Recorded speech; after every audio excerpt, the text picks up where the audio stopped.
Gotta settle the greatest showman. This is me.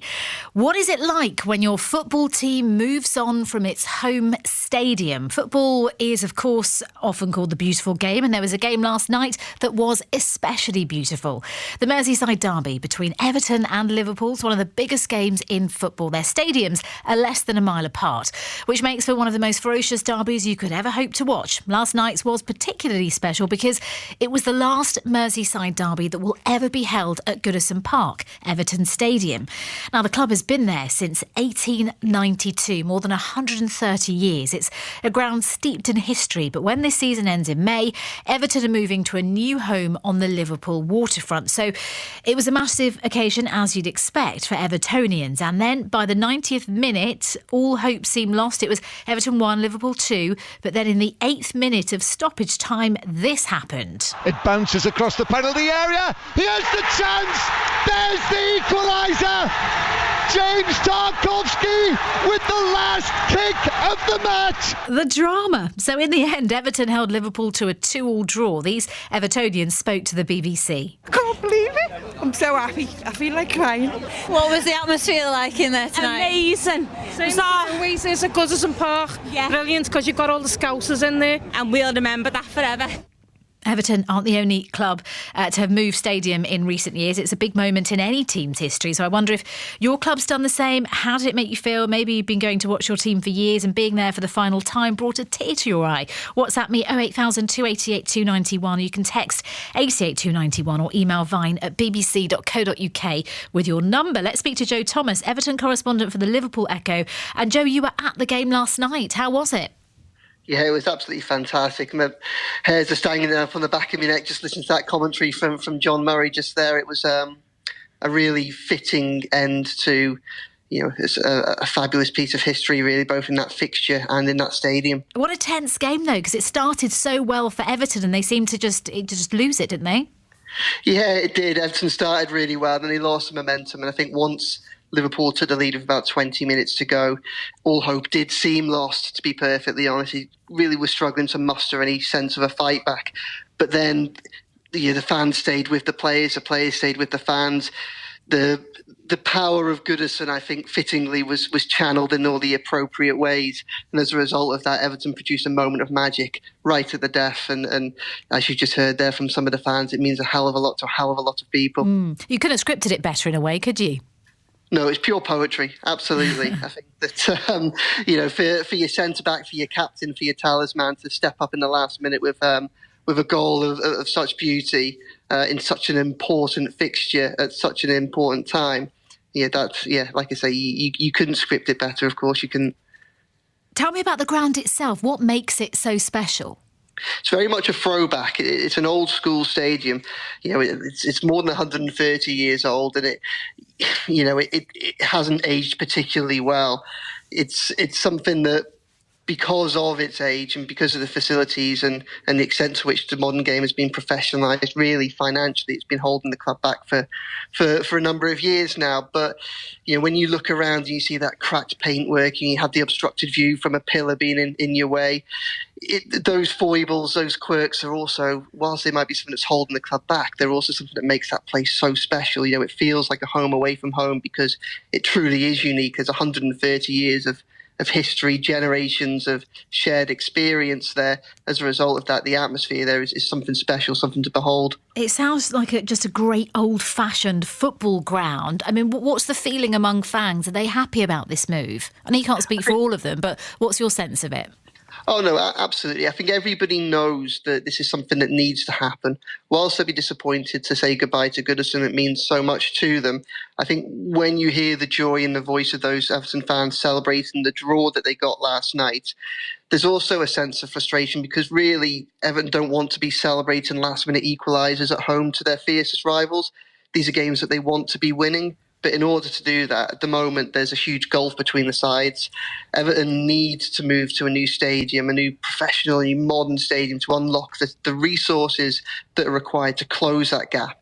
And hopefully in a couple of years at that new stadium on the waterfront, all of a sudden it won't be last minute draws that they're celebrating against Liverpool. It'll be last minute winners, and that's what everybody wants. And Goodison's in a really tight residential community. It's been part of that community for all that time. I mean, are you worried about the impact it closing, the impact that will have on the area?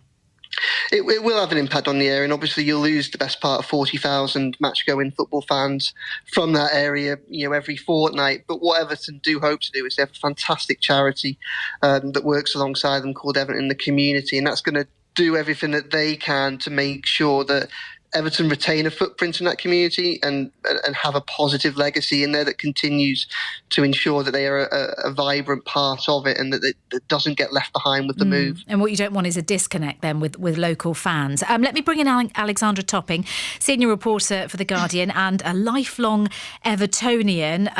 What are your emotions today?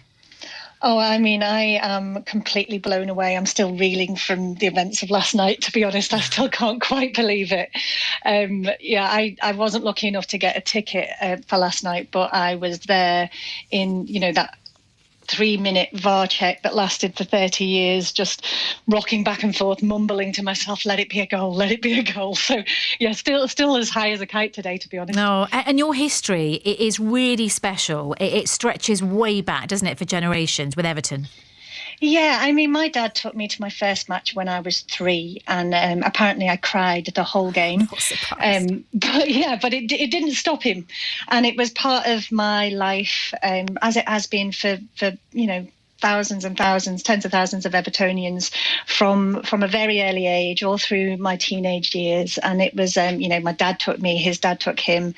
It's very much steeped in that family history and emotion for me. And eventually you had your own season ticket. I did, yeah. It was, I think part of having the importance of having a season ticket for me was that I was, it was kind of rare when I was, a teenager for girls to be so obsessed with football. It wasn't quite the same environment that we fortunately have now. And having a season ticket always seemed to give me some kind of validation that I was allowed to talk about football because I actually went to the match with my dad. It was a big part of my life. And I think for many people with season tickets, they'll be looking at those scenes last night and realising that, part of the joy that you saw erupt around the stadium in that 98th minute, it wasn't about getting a draw against Liverpool, actually. It was about making the send-off for the last Merseyside derby at Goodison a real special occasion. And I think, all of that emotion just exploded around the ground, and it was a very, it was an important way of us saying goodbye, I think. Yeah, and it's particularly emotional for you. So you went to all the matches, and then there was a break for a while. Tell us about that. Yeah, a long break. My dad died when I was 21, so just going into the second year at university. And until that point, I'd still travelled home regularly to go to games with him, and we went to a lot of away games as well. But after he died, I just couldn't face going again because it was such an important place for me and him. So I still went to away games, I still followed the matches, I still listened, all of the usual things, but I didn't go back to Goodison. And this season, because I knew it was our last season in Goodison Park, I really wanted to go. And now my son is 9 and he's a huge football fan, but he actually supports Borussia Dortmund. Right. And I really wanted him to go to Goodison to see, what the fuss was about and see if that connection could be forged for him too. And we went and watched Everton win a spectacular game, 4-0 against Leicester City, which is, to be honest, more than I could have ever hoped for. These are not games you see very often as an Evertonian.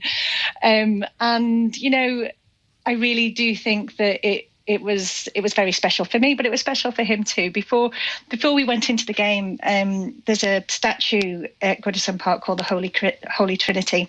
And part of that Holy Trinity is Alan Ball, who said that once Everton has touched you, you'll never be the same again. And it really did feel like my son had been touched after that game. And last night he came and watched the game with me and wore his Everton shirt that he'd bought in the club shop. So I think I finally managed to reel him in. And how perfect. And it sounded like it was the perfect day then in the end, having not been there for so many years, to be able to take your son and carry that on. I mean, they're places of, I don't think I'm wrong in saying they are places places, football grounds, I mean, sometimes the more older, the more rickety, the better, with all that sense of tradition. They're places of worship. Absolutely that. And the relationship at football at its best is not really about football.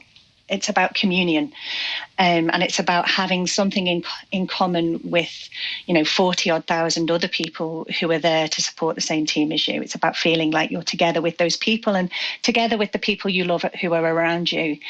And Goodison is a particularly strong example of that. I think it's, Everton has always prided itself as being the people's club, which David Moyes actually crowned us.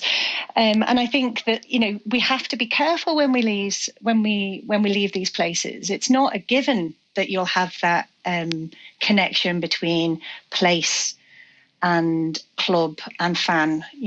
That is it's a devotional relationship. Yeah. And when you move to a new ground, as beautiful as Bramley Moor Dock looks, and it is beautiful, and we do need to do it, you have to just be careful that relationship doesn't become a transactional one, that you maintain the devotional in it.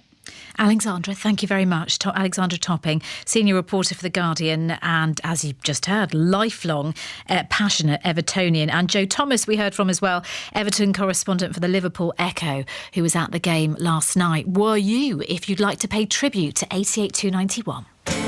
Colin emails, I first attended Goodison Park in the early 70s. The lasting impression for me will always be the very special atmosphere, the buzz, parking at Allsop High, the walk, the excitement mounting, the surreal feeling arriving outside the ground in the tightly packed streets, the blue flares, the smell, the crush of people, the songs and the noise. Mike's in Clitheroe. I was born in Liverpool. I've been an Evertonian all my life. One of my best memories was jumping on Bob Latchford's back after he scored his 30th goal of the season in 1978. And Andrassy emails, my mum Ellie, who's 96, went with me to Goodison Park in August last year.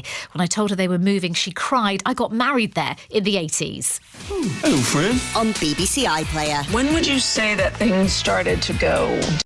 Paul's in Halifax, and Paul, you were at the game last night. I was, Tina, yeah, and it was thoroughly enjoyable from start to finish, and I do mean start to finish. What a nail-biting finish. Absolutely. Can I be honest with you? I said to my son, Jack, after about 94 minutes, there was a big clash of heads between two Everton players, and they both went down, and I thought, oh no, that's the end. And I said, can we go? Because this is going to be too sad now. I just want to get out of here. And he said, no. He put his foot down. He said, we're not going, Dad. And so we stayed for another 4 minutes, and then we saw that 98th minute equaliser. Gosh, Sheer joy. How gutted would you have been if you'd left? Well, that's what I said. We would have been halfway down the stairs and we would have been thinking, what would we miss? What have we missed? But no, I was so pleased that he made me stay. Yeah, and what are the emotions? The fact that it was the last one there, Goodison? Honestly, goosebumps, hairs on the back of your neck. It was just so emotional. We've been through, ups and downs at that ground over the years. We've lost to Liverpool many times there. We've beaten them a few times as well. But last night, I just didn't want to go away with a defeat. It was actually my son's first Merseyside derby. He's 30 years old.